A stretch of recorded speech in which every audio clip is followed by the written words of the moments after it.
এটা ঘরের সামনে জলের ছিটিয়ে দিয়ে তারপরে আমি ডিম সিদ্ধটা বসিয়ে দিয়েছিলাম। ডিম সিদ্ধটা বসিয়ে দিয়ে আমি এইদিকে খড়েরটা মুছে নিয়ে আসলাম, বিছানা গোছালাম। তারপরে এগুলো করতে করতে দেখি ডিম সিদ্ধটা হয়ে গেল।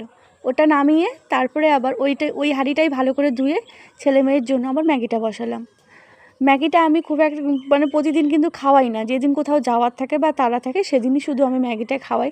প্রতিদিন এখন আর ম্যাগিটা খাওয়াই না। আগেও যদিও বা ওরা খেত মাঝে মধ্যে, তবে এখন একদমই বাদ দিয়ে দিয়েছি। কিন্তু ওই যে কোনো জায়গায় যাওয়ার থাকলে তো সেদিন একটু ম্যাগিটা করে দিই। তোমাদের দাদাভাই বললো সকালে এখন রান্না করতে হবে না, একবারে ভোট দিয়ে এসে তারপরেই রান্নাবান্না করো। তো তাই ওই সকালে ডিম সিদ্ধ, ম্যাগি, এদিকে গুলাবো ভাবছি। তো এগুলোই খেয়ে সবাই ভোট দিতে যাব।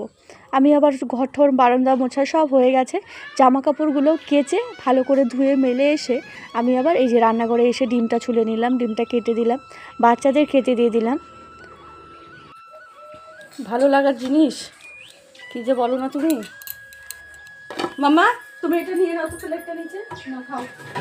প্লেটের মধ্যে দাও, উঁচা নিচে না, এমনি উঁচা। মা এখানে দিই। হ্যাঁ, আর সুন্দর হয়েছে।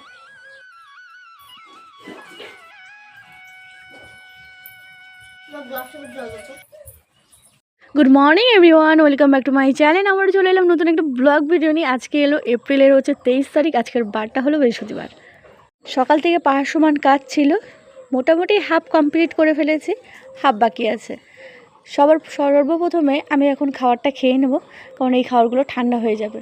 খাবারটা খেয়ে এই যে সব কিছু দেখছো সেগুলোকেও পরিষ্কার করতে হবে। আর আমার বাবুকে ডিম সাজছে, ও ডিমটা খেতেই চায় না। তো লাস্টে জোর জবরদস্তি একটা ডিম খাওয়ানো গেল, তাও কুসুমটা খায় না ও। আর দিনকে দিন ওকে যেয়ে দেখছে সেই বলছে, কী রে তুই অনেকটাই শুকিয়ে গেছিস। হ্যাঁ, অনেকটাই শুকিয়ে গেছে। স্কুল বন্ধ থাকলে তো ঠিকঠাক থাকে, কিন্তু স্কুল খুলে গেলে সেই যে এতটা জার্নিটা, ওরকম জার্নিতেই কিন্তু ওর শরীরটা একদম শুকিয়ে যাচ্ছে। মাঝখানে তো শরীরটাও ভালো ছিল না, তো তার থেকেও এরকম হচ্ছে।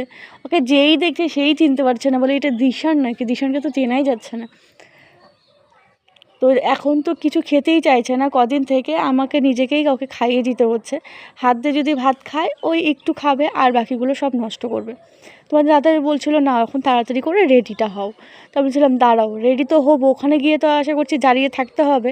তার আগে এই যে বাসনগুলো, তো এগুলো খেলাম, অনেকগুলো বাসন বেরোলো, যে ম্যাগি ঠেকে এগুলো হাবিজাবি বানালাম। তো সেগুলোকে ধুয়ে এদিকে দেখো একটা কাঠঠোকরা পাখি, কি সুন্দর। বলো না আমার মান সম্মান আছে, বলো বলা যাবে না। না বাবার স্কুলে হবে, ডাবগ্রাম না